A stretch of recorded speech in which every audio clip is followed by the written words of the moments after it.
Jim Olson, Here. Kim Olson, Kim Smith is here, Dan Stevens, Here.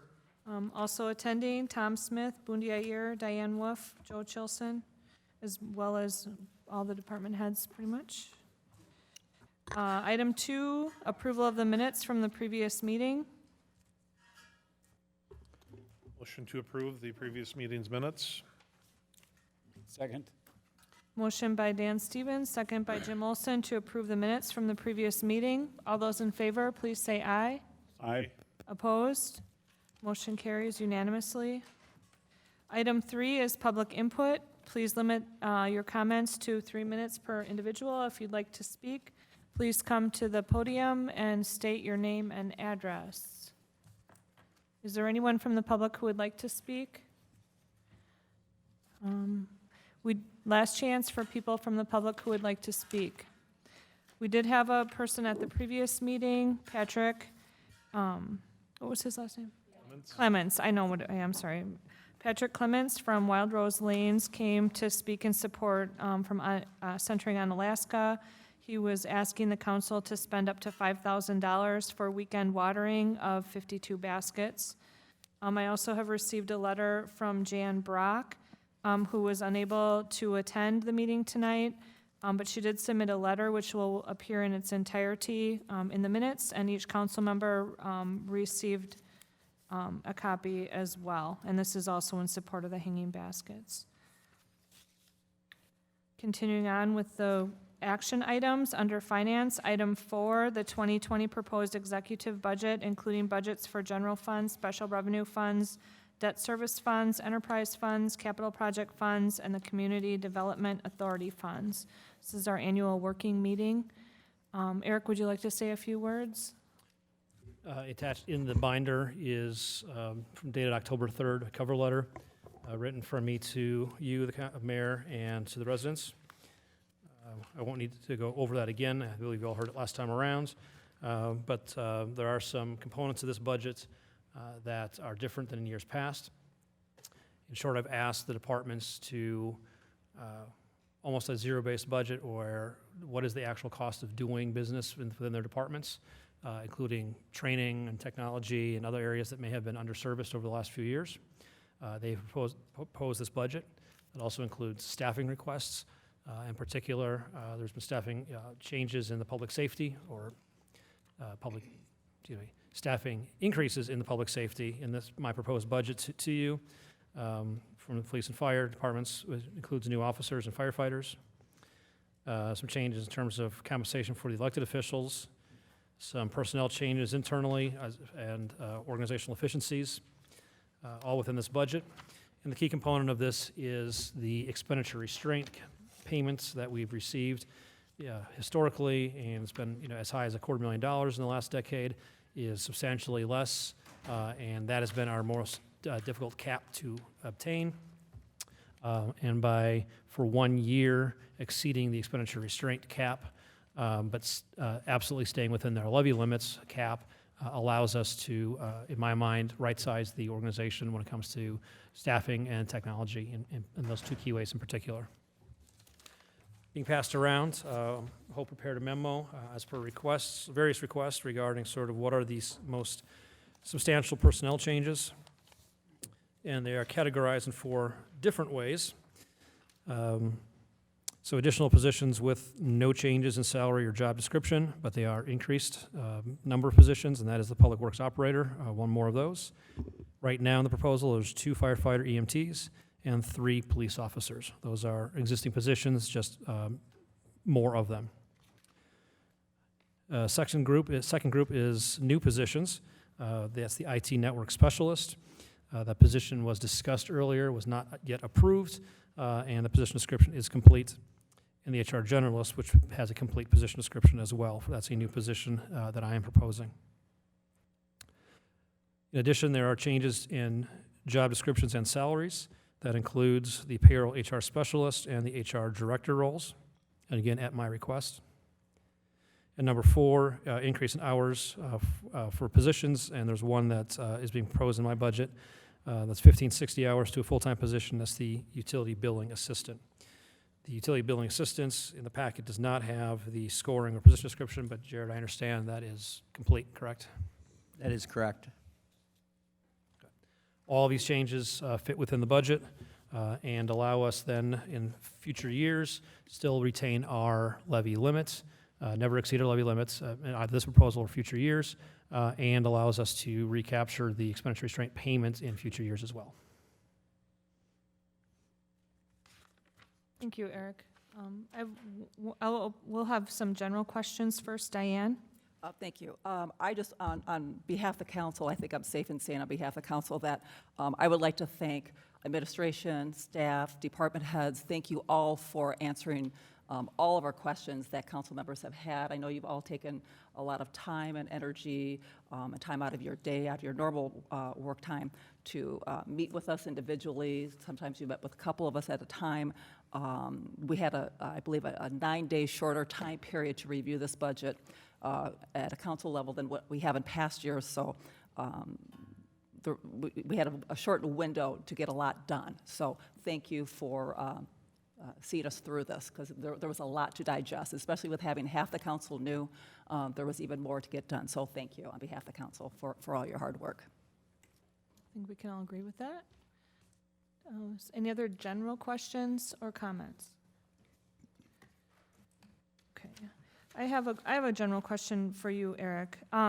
We are talking about having a study done to reanalyze our wage structure and payment, the grading system, and all, and how we do that.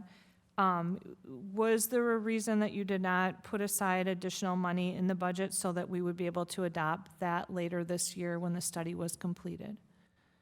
I believe that we'll be able to, by recapturing the expenditure restraint payment in future years, to be able to fund the changes in the wages when the wage study is complete, ongoing. Obviously, we would not be able to create new positions in the future. We would just be able to have to make the changes that are adjusted there. Keeping in mind, a wage study may show that there are some positions that need to be capped off as well, so that may eliminate some steps for some positions as well. But within the new levy, I'm very confident that we'd be able to fund those changes going forward. Okay, I just was concerned with adding so many new positions and not reserving a bit of funding for changes, because it's difficult to recapture that money any other way. It was one of my concerns with this budget. In worst case, if it really comes back different, we can defer the hiring of some of those positions until later on. Okay. And we'd still be good for January 1st, 2021 then. Okay, that was what I was going to suggest. Okay, we'll consider that as we go. Just a couple general notes. I had made a note of the large increase for elections that's due to I just want to confirm, and for the record, it's due to the fact that we have a presidential election this year. It really results in it's kind of like when it's a revaluation year for the assessor. It's a big one. Carrie, do you feel we've adequately addressed the needs for the presidential election? I know there's been a lot of changes. I just want to double check that we have our bases covered for that. Thank you, Carrie. Yes, and we do have a lot of changes with elections. Particularly right now, there's a lot of focus on security because of everything that's been happening. So each election, everything changes. So it's like we focus on one thing and now we're doing more. So I do have additional costs in there, so we have adequately staffed the election. We are actually going to have to bring in 2 machines for the April election and the November election because we're not surviving the way it is. I'll be honest with you. We are still pushing to get the early voting on the floor. I just got a call this last week from the legislative office saying that we're hoping, or they told me that it will make the floor in November. But that will not give us adequate time to get it in place for the April election, possibly for the November election, because it's taken a little bit longer than we anticipated. So I said that will be our only saving grace if we can get that passed, that we can have a little relief from having all the absentee ballots processed at the polls. So there is a lot of money in there, yes, for elections, because elections are expensive. And you're happy that well, maybe not happy, but you feel the poll worker pay is adequate, that we're retaining qualified individuals? Yes, and we actually did raise it just a little bit because they actually got put on a pay scale, so that did bump them a little bit. So like I said, but we've been, able to staff the polls with what we're paying. Thank you. That was all the questions I had about that, generally. Let's see. Okay, any other general questions?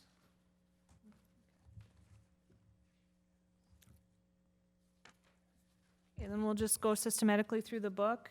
Any questions on the introductory materials, the general descriptions of things? Everyone got those answered? The next section is the assessment information.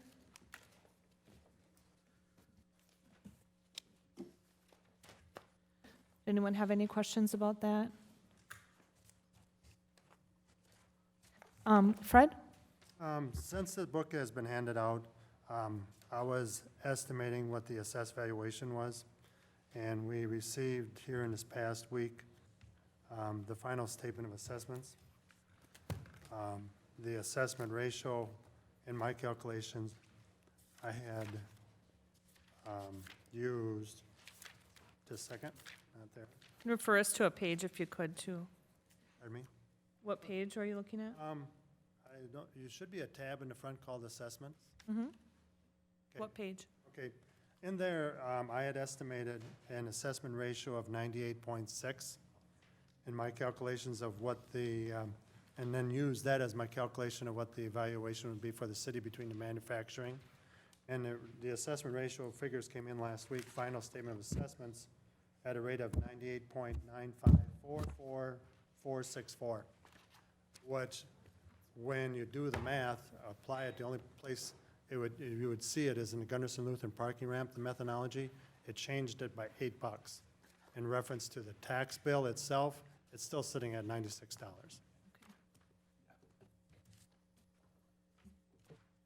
But I guarantee you that when we move forward, we'll be using the final statement of assessment figures. Okay, and in this section too, I was thinking, I was looking at the section for the pilot program, and I was just wanting to double check that the new council members knew what that was and maybe point out what businesses were included in that program. Fred, if you would, just like a super brief explanation and then, The payment in lieu of taxes is your pilot program. And we have numerous locations that, without having a file in front of me, I would say we have roughly about 7 or 8 locations. One of the largest one is Eagle Crest up on Mason Street. Because of how they're categorized by statute, they are not required. Some of them are not outright not pay a pilot at all, such as the Y Goodwill, for an example. But some of the Goodwill, for an example, has decided to make a payment in lieu of taxes, knowing they really didn't have to. But we have those locations, Goodwill, some of the county housing authorities, and Eagle Crest are those. thank you, Fred. Any other comments on that section? Okay, moving on to insurance information.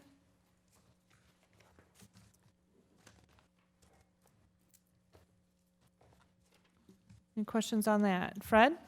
One comment I meant to make is, first of all, I have to apologize, the copy probably wasn't as bright.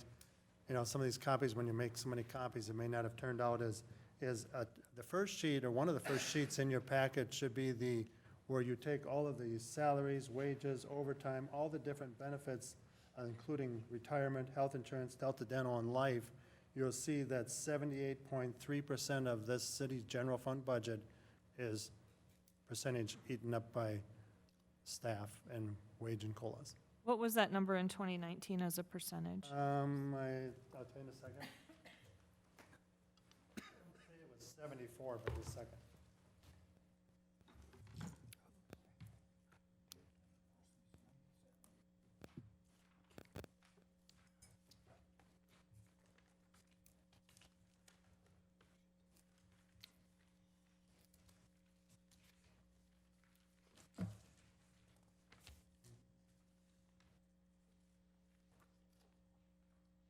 I don't have it with me, but I just want to say it was 74 or 75%. Well, I saw your note down there on the bottom, and I asked myself that question. If it was 78.3 this year, what was it last year? It's just interesting. Just interesting information. Okay, going to the wage information. Did anyone have any questions about that?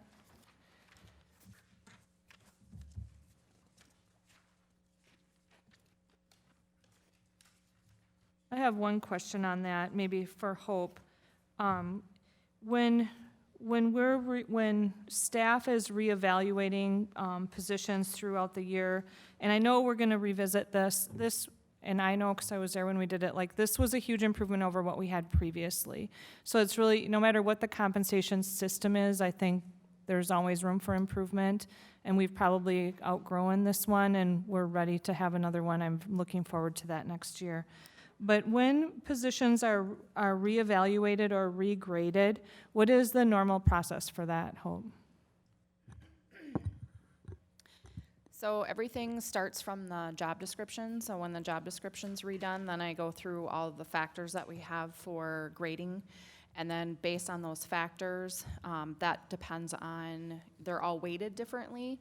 And I don't have that in front of me right now, but somebody's education or experience might be weighted higher than if they have to, supervise staff or whatever the case may be. So it's depending all on the weight of what those factors are.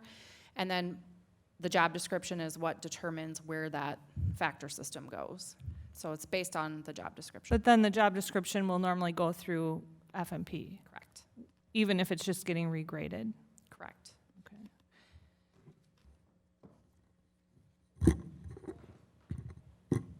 And I'm asking, for people are wondering why I'm asking this question. We have multiple positions this year that are kind of changing.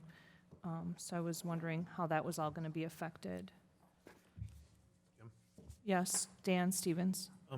Hope, is there any reason why a regrading position should not go through F&P or any sort of extenuating circumstances that should be considered? Not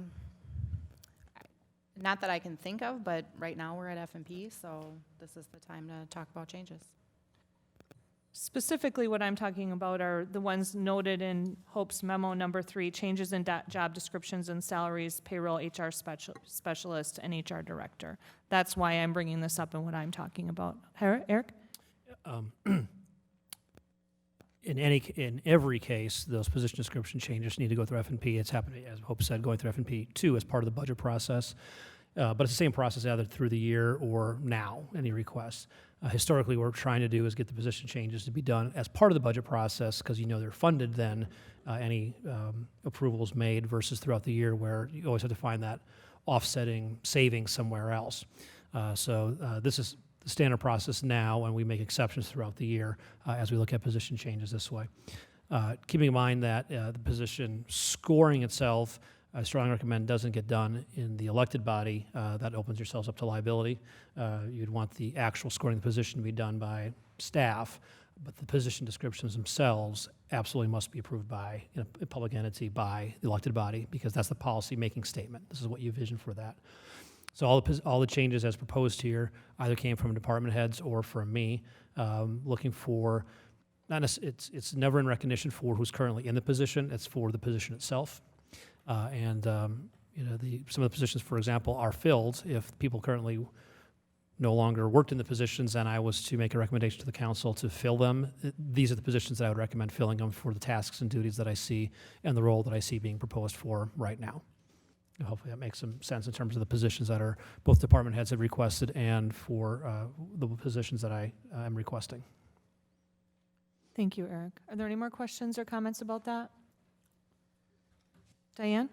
And in the future, I would strongly suggest that any changes that were being suggested, that they be included in the budget book, because 2 of them were not. And that's what prompted. Actually, more of them were not. As the 2 in particular, I had seen the sheets and they somehow should have made the budget books. I don't know why they didn't make the budget books. In reviewing them, there's lots of pages here. Then, quite frankly, I missed them then in proofing them then. But there are other positions, and that's where the memo was broken into 4 categories, that there are other position descriptions in this process that the council should review and approve as you would normally do throughout the year. It's just that we got them when we sat down at 4:14 Right. or 4:15 meeting, so we've had no time to prep, no time to review, no time to even, I knew something was coming, but I just got it, so. It's just easier on the front end, because when you have the whole huge budget book, and then you're trying to think of one, I mean, every individual is important, but it's hard to pick that out of the massive amount of information that's here. Especially given the shorter time frame Right. to review. Well, I don't, some of it I don't know if I ever would have found it, no matter how much time I had. Okay, moving on then to the budget change page.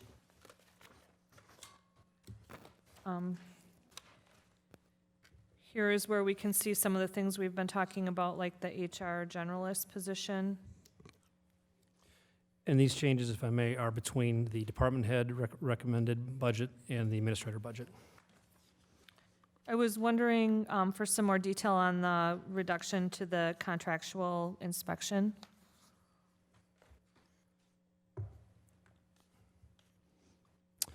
For the original proposal, we had budgeted full staff for the full year.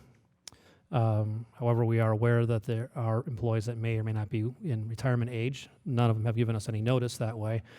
So also then budgeted for a full year of contracted services in case they retire. Obviously, you don't need a budget for both, so we've pulled out basically the contracted services portion. And if we have staff for the full year, then we have staff for the full year. And if they retire, then we have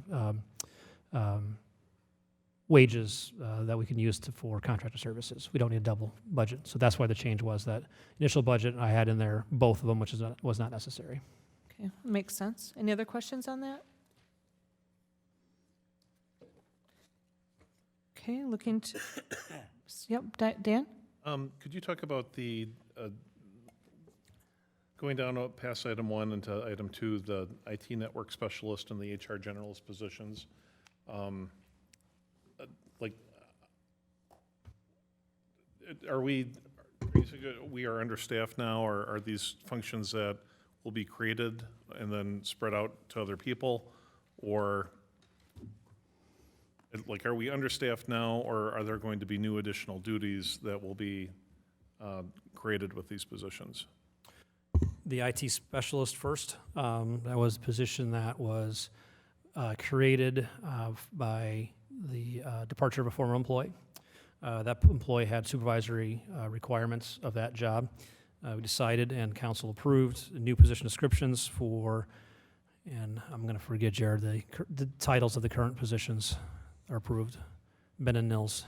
Yeah, we get the computer specialist and then the IT specialist. So we then are remaining with a network specialist remaining. That's the third position there.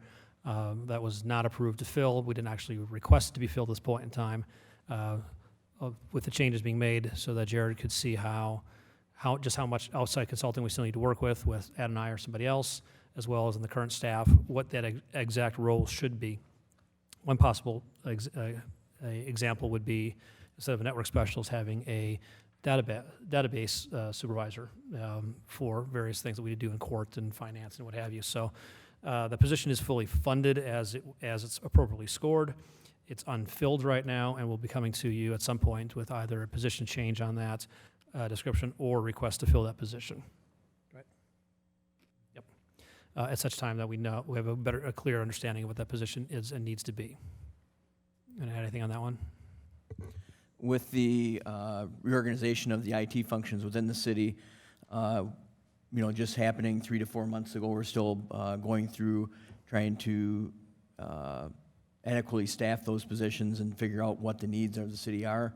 We do have some things within the budget that are within the IT budget that are yearly expenses, such as the Office 365 and the phone system, that would help with staffing, but we're still trying to figure out all those things and get our hands around a lot of IT things at this time. So we are requesting that position stay in.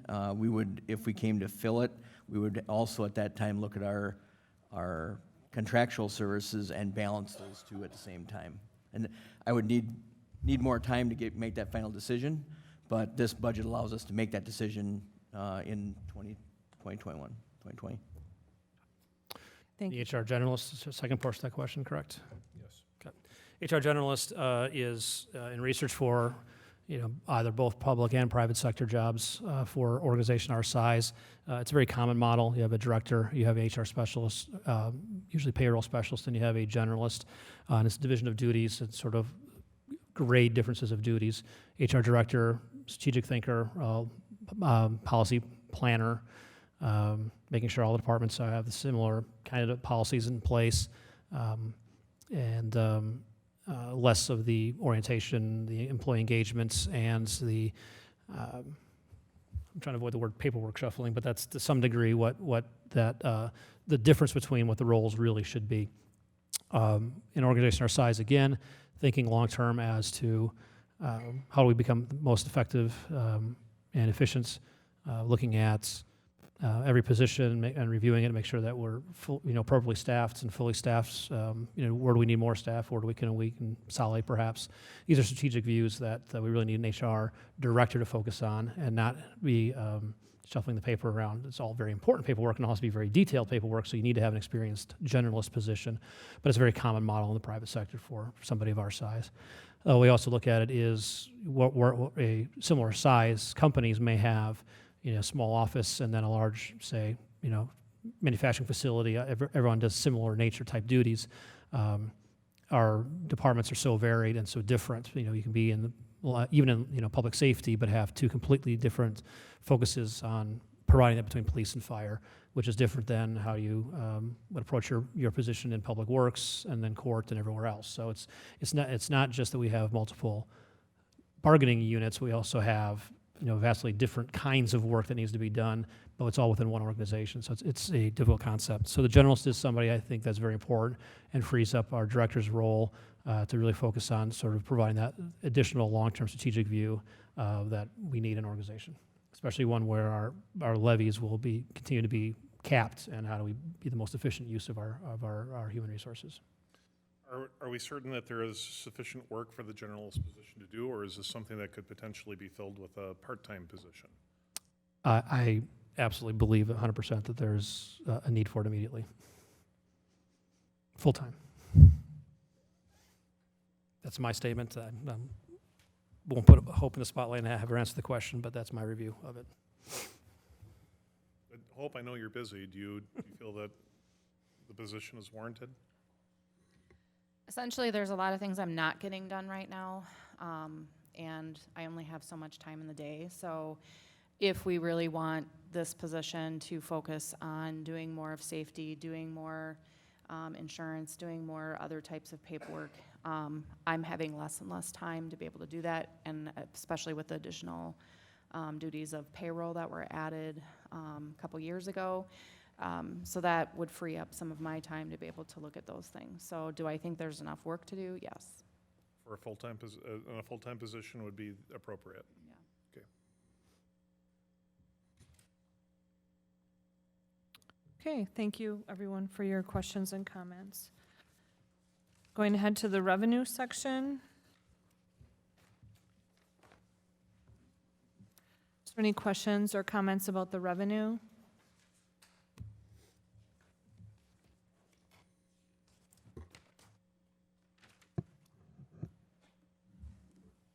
Eric?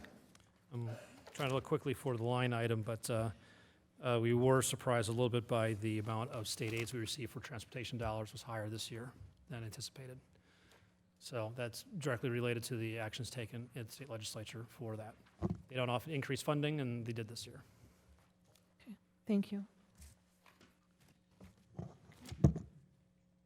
We'll move ahead then to the expense summary, looking at the big picture. Any questions or comments regarding the expense summary?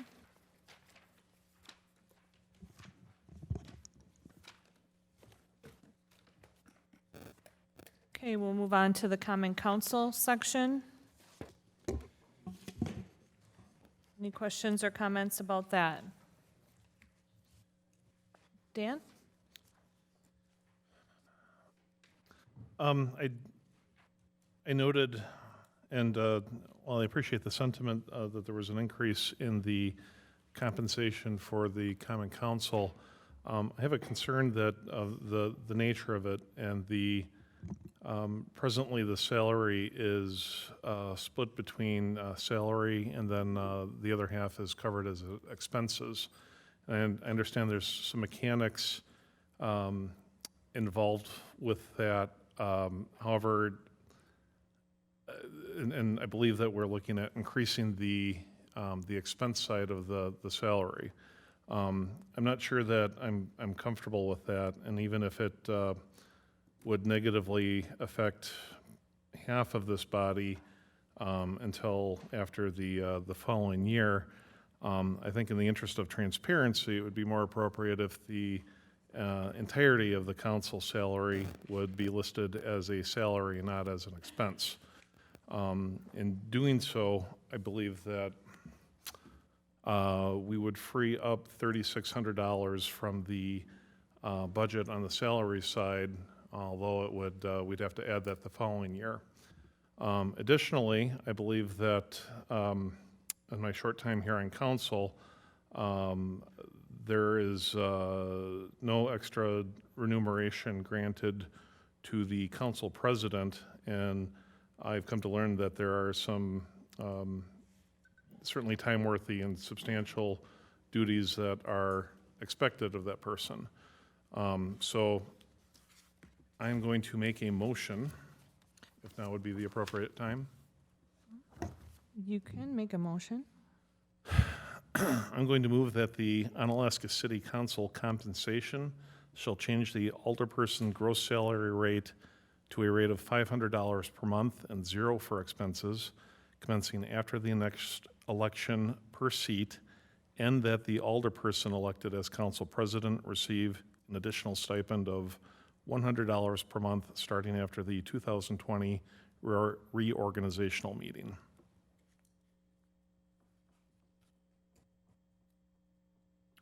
Okay, we have a motion on the floor by Dan Stevens to change the structure of the alderperson's salary to be $500 per month, starting with the next election round, and change the salary expenses to 0. And additionally, the council president, elected after the next election round, would receive an extra $100 per month. Is there a second for the motion?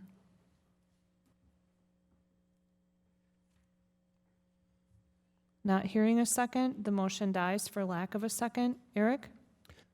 This is the F&P meeting. Obviously, all members have been invited to speak, but just to clarify with the clerk, only the motions Right. and voting can be done by the F&P committee, correct? Dan, Jim, and I. Yep. Okay. Just as a discussion point, go ahead, Tom Smith.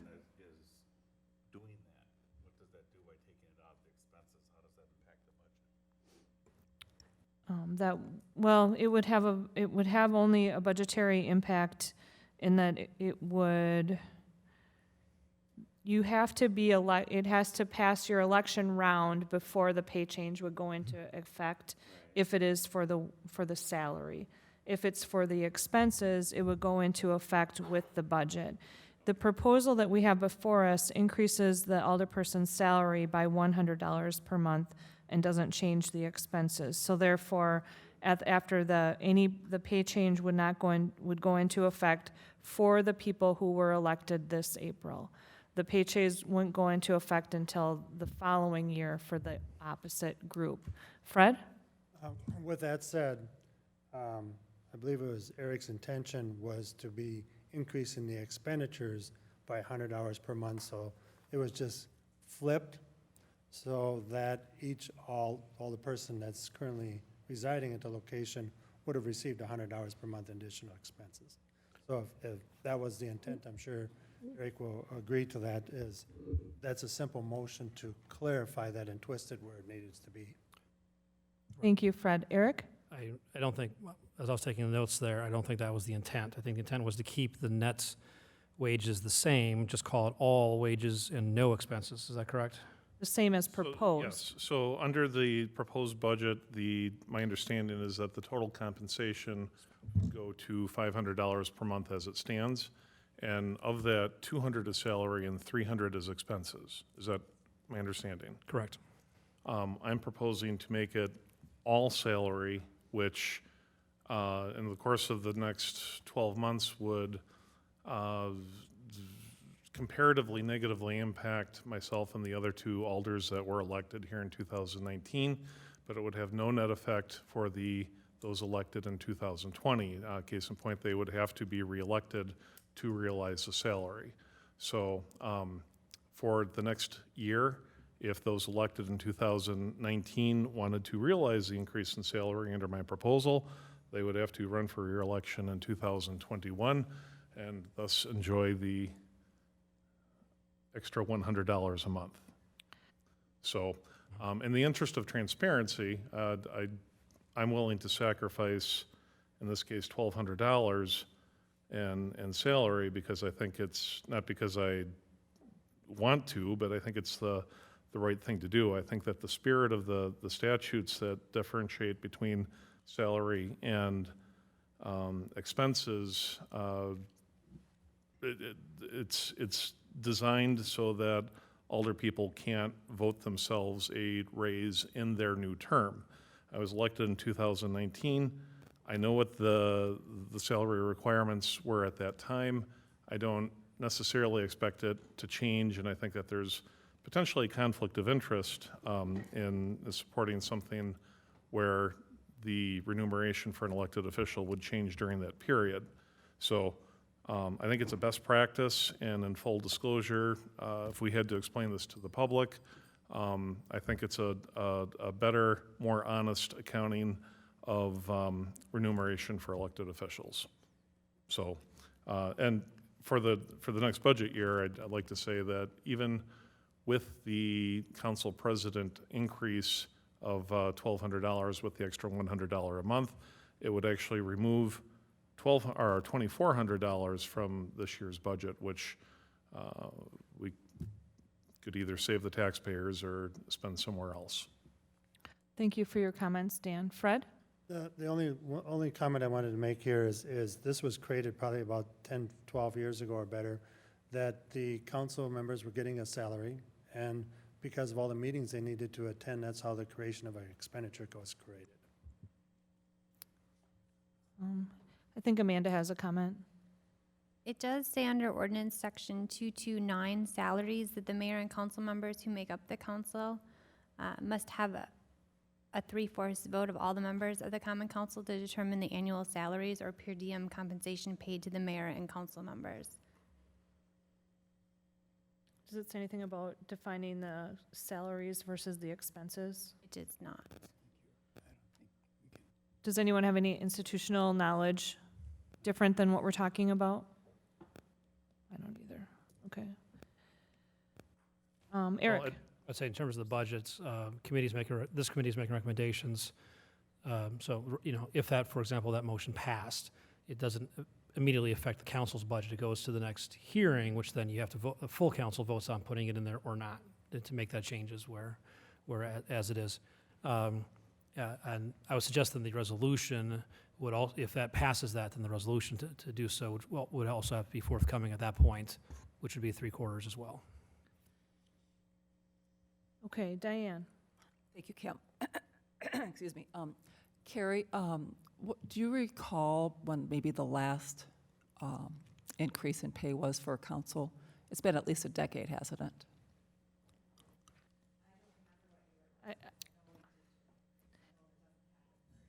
I can remember the expense raising from $100 a month to $200 a month, and it has to have been at least 10 years ago. And I think the time before was like 12 to 13 years. So we're kind of like, and I will say, for pure transparency, I had shared with Eric and passed on to him as our city administrator some months ago, I think it was a League of Municipality study, but it was a very old one back in 2011 that showed all the municipalities in the state of Wisconsin what they were paying their electeds. And they were pretty much all over the place. But I thought I would pass that on to him, so if he were to make a suggestion, he would be able to quantify that to some degree. Yeah, and they were scattered all over the board, so it really comes down to, I think, a political decision. What does the community support in terms of their elected officials?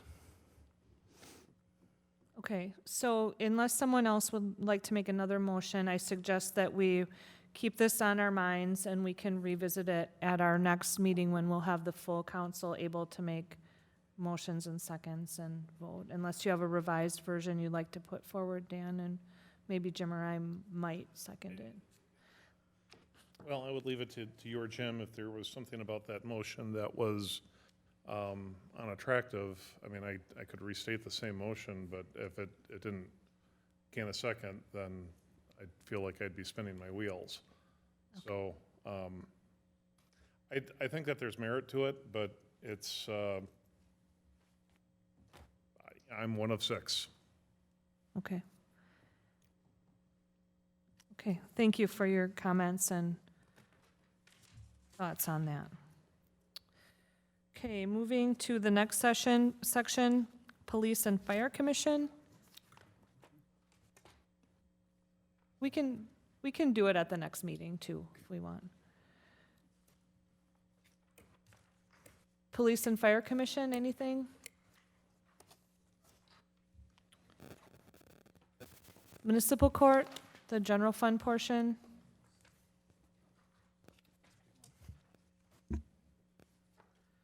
Okay, City Attorney.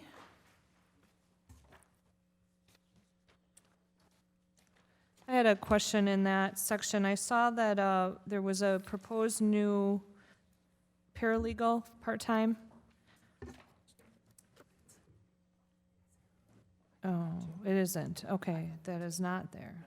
Well, then I am no longer questioning that. I'm taking the note out. Post-it note's gone. Any other questions on that one? Okay. City Administrator.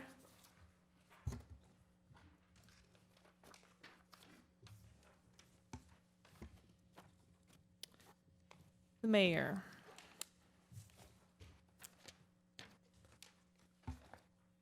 Dan.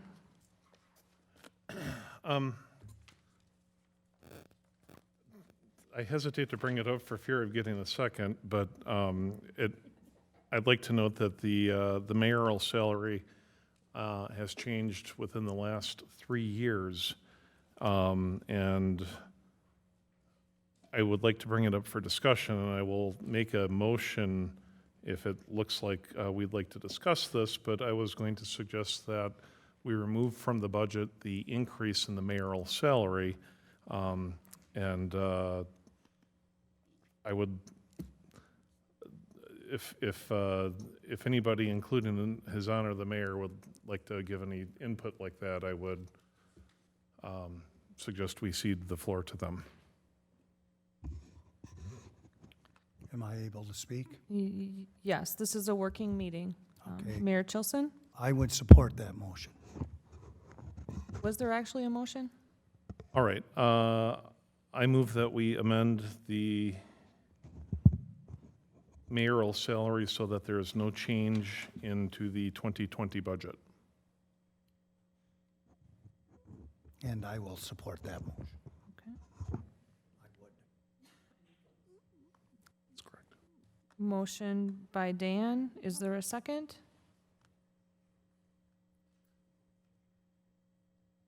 And the mayor second that? He can't, he's Mayor not, only the cannot, three of, it's there's only 3 of us actually on the committee. Just for discussion. Pick. Okay, so the motion will die for lack of a second. Okay, so the proposed salary stays as is at this point in time. But just for clarification, I think if the budget were to change, it doesn't go into effect. The expenses can change, but the actual salary cannot change until there's the next election cycle. Just so everyone understands, correct? Correct. And also, such as the common council salaries, you would need to amend section 229, sub B, which outlines the mayor's salary. If a change had occurred. Yes. Okay. All right. Moving on to finance section. Any questions or comments on the finance? City clerk section. Any questions or comments on the city clerk section?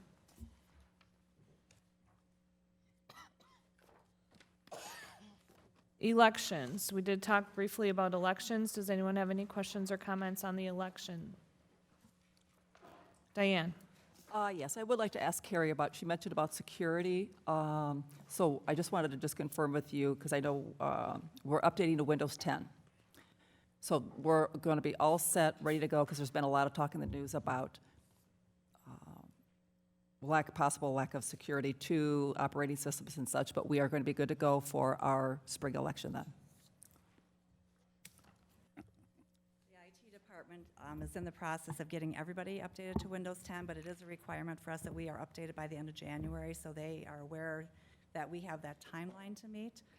So that is one of the security requirements that we have to meet. We have also gone through security training. Through the county has conducted that. So we have a lot of different avenues. We also, the training is on the WISVOTE system on election security. So we've had, different levels of security that we've had training on. Okay. Thank you. Thanks, Carrie. Okay, the next section is on the audit.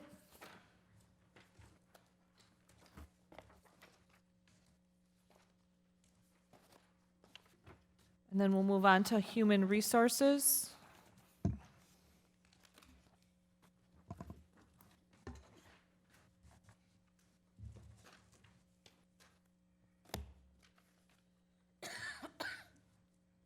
And to the assessor. Can we back up for just a second? Yep, we sure can. I'm just trying to get us through. Diane, which section are we going to talk about? So HR, so. Human just wanted to resources. Throw it to Eric. So we are regrading we are regrading the HR director position, Yes. correct? And we are regrading it from a what to a what?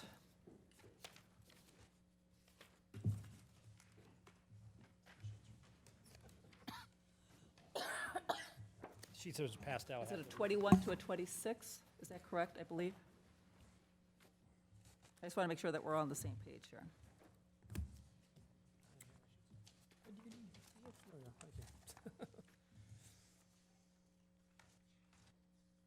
That's 24 to 26.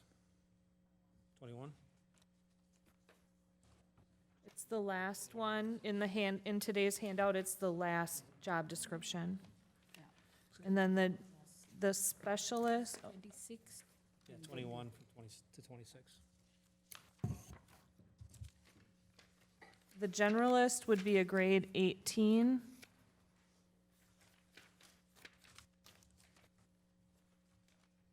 And then the payroll, what was payroll HR assistant to a payroll HR, is that a specialist? It's going from a 13 to a 15.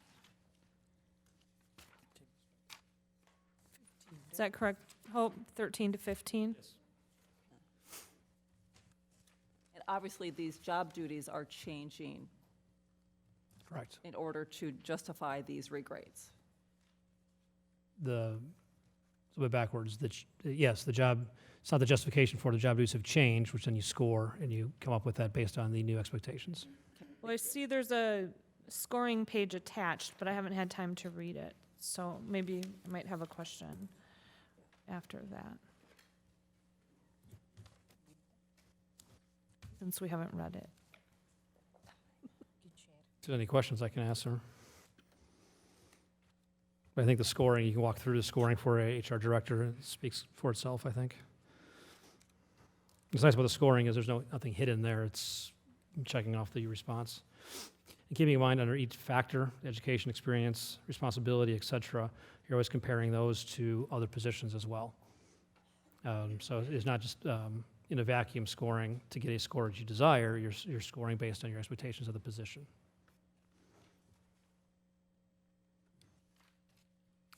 Did you have a start date for the HR generalist?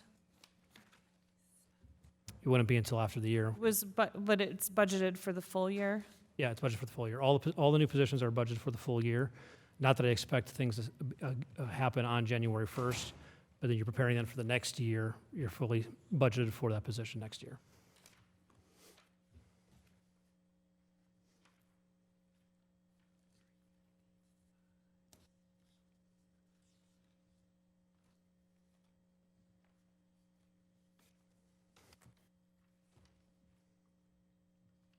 Hope, do you feel that your budget allows adequate training, seminars, and that sort of thing for you to keep all of your necessary certifications valid?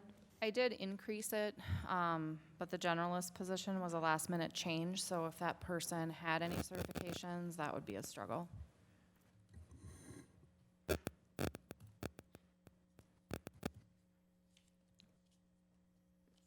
But for you yourself at this time, your budget is adequate for yourself, you're just not sure if it's adequate for the generalist? Correct. Diane? Thank you. And I noted when I talked with Eric and reviewed the budget this last week that there were a number of departments where the conferences and such and training had been increased a little bit here and there, and I was very appreciative of that because I think we really shortchange our staff when we, through the years and past years, we have cut them pretty much when we were really strapped for money. So I, for one, am very appreciative that those numbers have been bumped up some and would certainly support going forward that we continue that trend. Thank you. Yeah, if we're spending 78% of our budget on our people, we want our people to be well-qualified, well-trained, and reasonably happy. Okay. Assessor, give a shout out if I go too fast. IT, Okay, slow down for just a second. Diane? I don't know who to direct this to, either Their start. Jared. So, ransomware is in the news, huge, for municipalities. And proven fact that if you're caught once, you'll be caught a second time. So what is the data backup and disaster recovery plan that we have in place? Oh, to be honest with you, we've been so busy doing other stuff, we haven't got that far yet. But we continue to back up every We're day, just- though. Yeah, We have that in place. oh, yeah. That is backed up. One of the challenges with ransomware is once it's in your system, it'll find where you have data backed up and block that out too, which the challenge is, which is why, though, we do have coverage through CIVMIX. When we do have an incident, then through our municipal insurance company, they will assist us in the recovery of that data to its fullest extent.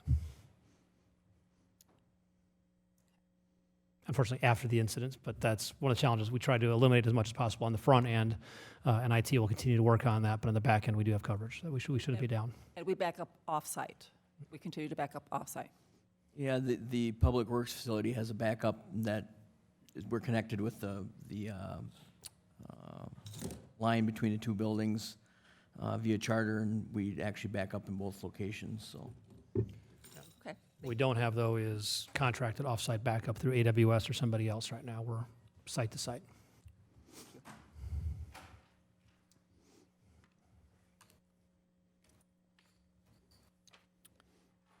Okay. City Hall?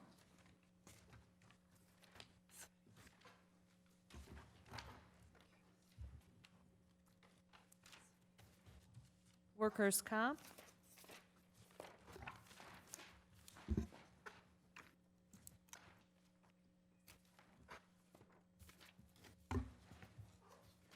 Police?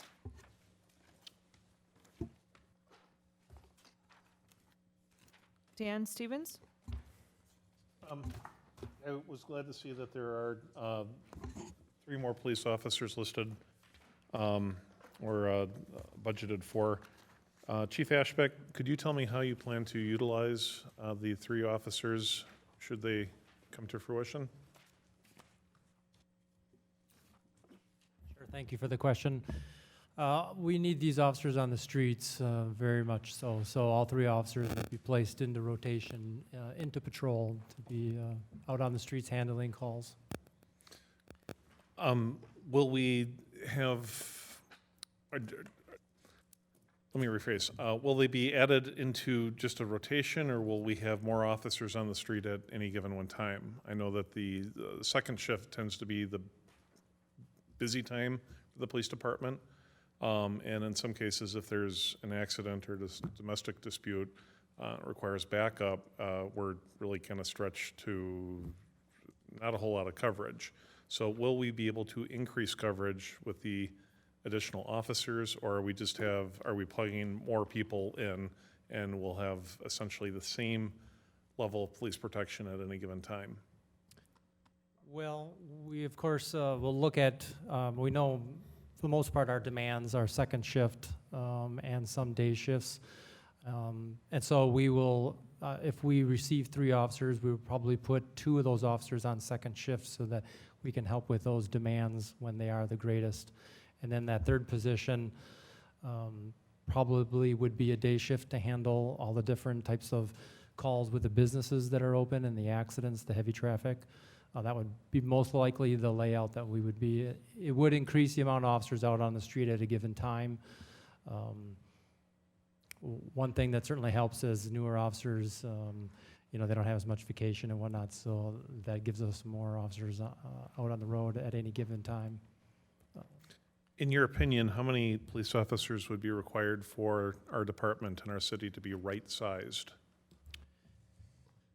From the studies that I have looked at over the years, I would say that we would need close to 10 additional officers to be at where we should be. And not just patrol officers out of that 10, that would include probably some investigators, at least one more investigator out of that 10, and probably at least 2 more supervisors so that we could have 24-hour coverage of supervision, which is difficult to do at this point. So there are plenty of nights that we have no supervision out on the road to help with officers. So to answer your question, 10 would be ideal. So any direction we can go that way, all of us would be appreciative. Thank you, Chief. Chief, I have an additional question. What is the most time-efficient way for you to bring 3 new officers online? Is it easier for you to start them all at the same time or to have them staggered? I know there's different philosophies, but I was thinking that maybe staggering them because they do have a long probationary period. What's your opinion on that?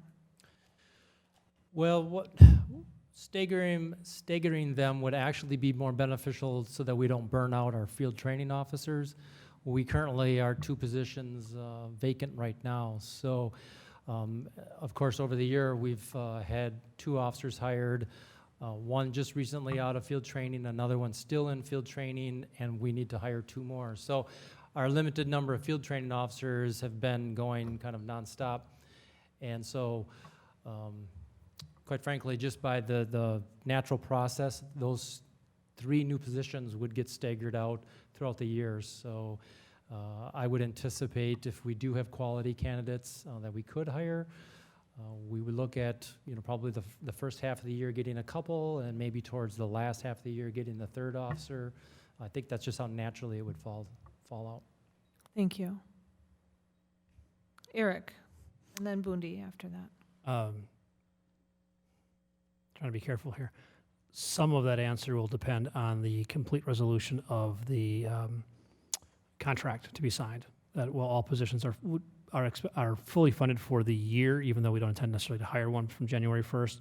Again, that sets you up for January 1st, 2021, that you can afford the officers you hire. But some of the issues in resolving a contract may force the deferral of hiring one of those positions till later on in the year. Thank you, Eric. Bundy? I just wanted to know, you said that for ideal, like for our size of community, we need 10 more officers, and now we are hiring 3 additional officers.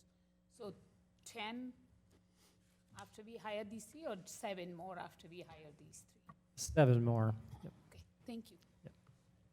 Okay, that's all. Does anyone else have any other questions for the chief? Thank you for your input. We appreciate it. Thank you. Okay, moving on to fire. Questions or comments for fire? Dan? Just so Chief Hayes did not feel left out. So we're looking at 2 additional positions for firefighter and EMT. Now, the way that you have your rotation set up, there's essentially 3 different crews. How would these 2 people fit in, and how would you utilize them? And the follow-up question is, how many, I know it's a loaded question, but how many firefighters and EMTs do you feel that we need to have to be to protect the 18,000 people that live in Onalaska? Okay. So first point is I initially submitted 3 positions, firefighter EMT positions. I know I worked with the city administrator.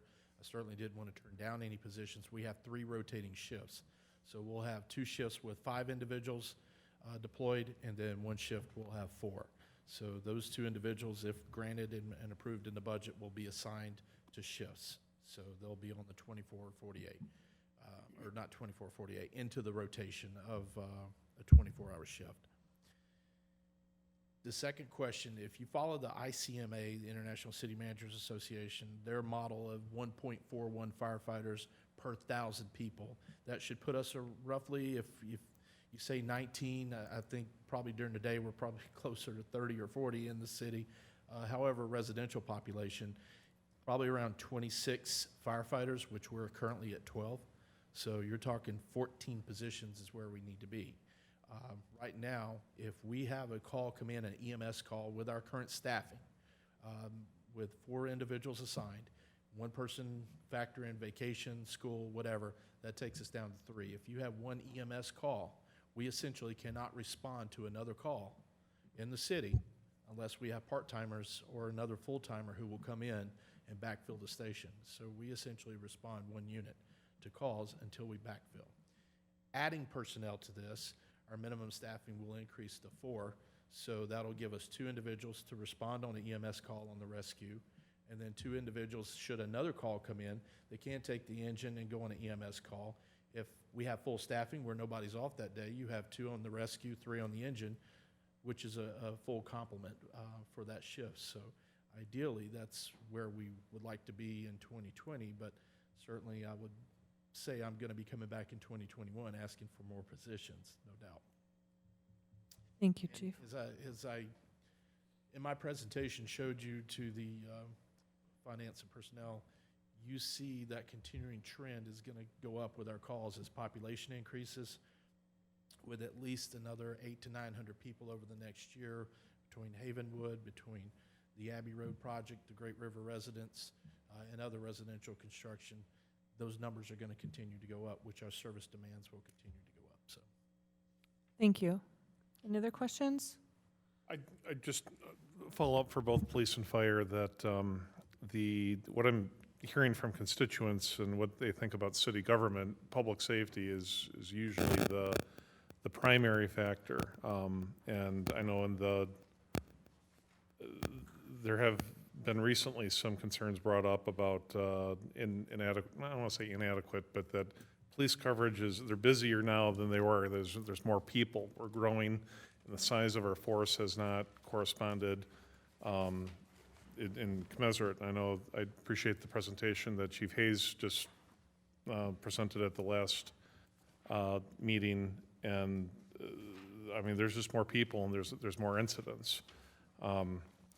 You know, on the other hand, it costs money to add staff, so that's one of the big challenges that council has to face is, you know, how do we get to where we need to be to make sure everybody is protected and not really adversely affect the tax base. So I appreciate your efforts and scaling back when necessary, but you know, I'd like to try to pursue how we can get to where we need to be. Thank you for your comments, Dan. Anyone else? Okay, we'll continue on. We were at the hydrants. No questions on hydrants. Inspection.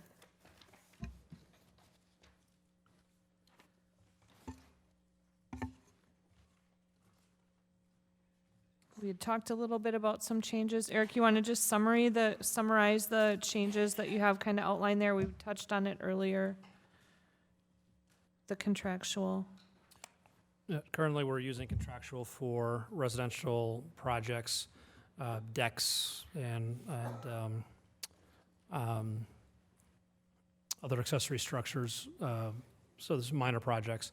The company is GEC. The contract was brought forward and approved by the council, and it's paid an hourly rate for those positions. Only one inspector right now is really qualified to do the full residential start to finish.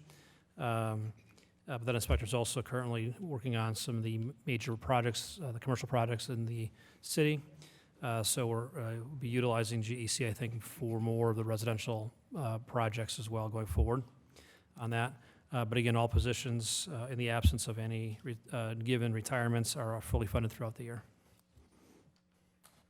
Thank you. Any other comments or questions for that section? Emergency government.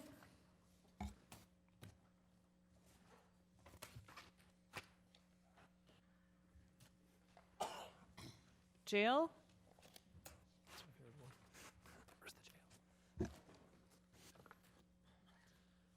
Engineering.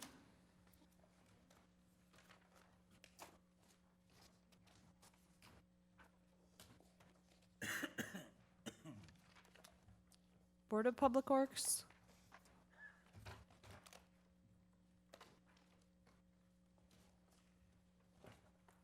Street. Diane? Thank you. Jared, on the line item description and justification for equipment rental for the 11,500 for the rental equipment used for snow operations, one end loader. Is this the one end loader that you've been using, that you send out to do the dead-end streets and the cul-de-sacs? Correct. We rent an end loader November 15th through March 15th to do cul-de-sacs. We used to rent 2 years ago, and we actually purchased a loader, so then we took that number down to one about 5 years ago. We are still keeping this in here. We do have a loader in the proposed capital improvement budget, but the loader that I'd be replacing is a 1996, so we're getting to the point where we'd probably still need a rental loader. So you will still need to rent this for this next year and ensuing years also? I think we'll have to see how it goes, but we'll probably use our 1996 loader as just a yard loader and see how long it lasts, but I hate to take it out and then have to try and find the money again. I think That with, was my main question, if whether or not we needed to buy another one, or, because after so many years of renting it, because what are they, maybe 80 to 100? about 180. now? Ooh, I guess I was low. Okay. You had a one in front of it, you'll be right on the money. Well, for one, I know how useful they are, so I certainly support that. I was just curious, and I apologize, I didn't get a chance to ask you on the side about that, so thank you. Thank you. Okay, any other questions for the street department? Street signs, oh, go ahead, Tom. We We went over. We did increase the budget amount in the SALT budget. We did have some savings in the streetlight account that we transferred over for salt sand in the street account. It's still not going to be enough if we had a winter like last winter. We are making headway on using salt brine and lowering our usage of crystal salt, but it's just one where with the winters we've been having, and it's not so much even the fact of having a 10-inch snowfall, it's the ice events that, or freezing prolonged events that really hinder us. So I'm not guaranteeing anything, but we did try and address it partially. Okay, next topic, street signs. Street lights. Animal control. Library. Diane. Thank you. Dan Wick, on the 5-year new/replacement projection, you had some items, you had 3 items in there for 2019 and 3 for 2020. The 3 items for 2019. I'm just curious whether or not they have been completed. The movable wall cover, the paint outside under walkway, and the carpet replacement for the adult area. The paint, we're working on getting prices for that. Yes, so that'll be going to the park board. The other items we have not gotten to at this time. Did they get approved under capital improvements, or like were, Are you talking capital improvement, or are you talking equipment replacement? equipment replacement projection? It said year to be purchased, 2019. I don't have the 2019 budget in front of me, Diane, so I don't know okay. what got approved. I know the paint under the walkway did. Okay. That's, Brian perhaps has more information. My understanding is the three things yet that are ongoing for the library are the furniture, and that's coming into park board this next park board meeting in a week and a half. Is this the chairs that was approved last year? Yes. that's the capital improvement. That's The what capital capital, that's improvement not budget from equipment last year. replacement, that's Okay. capital improvement. Okay, And that's where the painting under the walkway is. okay. And the gentleman that had the lowest bid is, we keep waiting for the right day for him to do it. That's been a month now, so I keep hoping that we have that day for him. And the other one is the ceiling fans. And we're waiting for a second. We have a bid. For whatever reason, I can't get somebody, because of the way the building is built and the way they have to mount the fans, not everybody's excited about mounting a big fan. Passionate that is the ceiling. word we like to use. That word again. Pardon me. So we had awarded a bid and somebody has not performed their. No, we have not awarded the bid yet. We're waiting to get a second bid for it, so we have two Okay, bids thank on you. the project. I mean, I've had numerous people look at it, and they're all trying to come up with, how do I mount this that they're not gonna fall down in 2 years, or, if the fans start wiggling and get off balance, how's that gonna work? Okay, thank you. So, Thank you. you bet. Thanks, Brian. And if I still have the floor, I just want to note that I appreciate Dan putting in for maintenance staff going from $11.25 to $13 an hour. And I, for one, am very supportive of keeping the wage study, compensation study in capital improvements going into 2020. I personally think that the low-end scale wage earners are, in my opinion, are very low, and I appreciate staff putting in for some wage increases. I still don't think it's enough, but I'm very looking forward to seeing what that wage study will come out in 2020. So, thank you. Thank you, Diane. With that being said, I'd like to just pause briefly so people can stretch or do what they need to do. So it's an informal break for a few minutes.